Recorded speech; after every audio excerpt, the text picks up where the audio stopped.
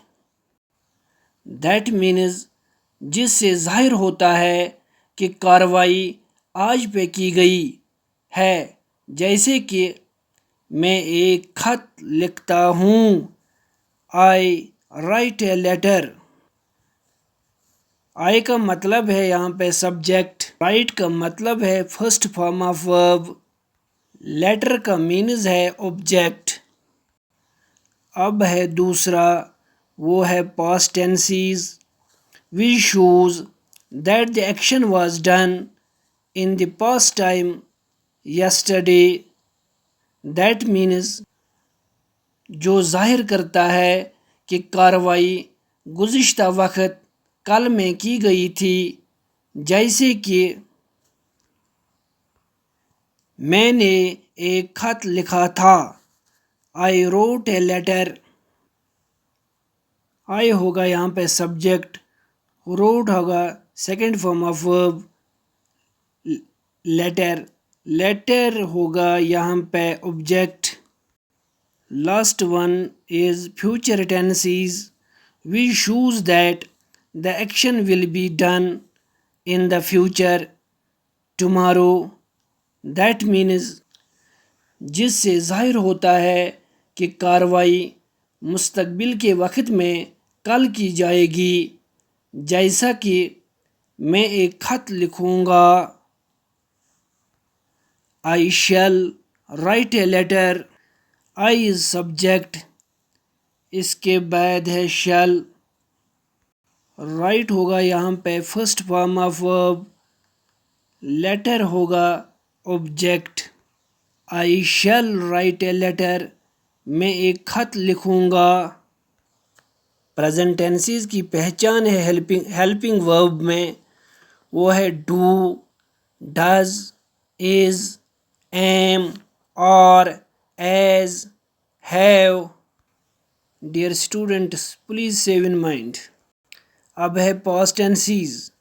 اس میں helping verb ہے did, was, were, had. Later on is future tenses. اس میں ہیلپنگ ورب ہے ول اور shall. Main first form of verb, یہ انڈیفینٹ میں لگتا ہے.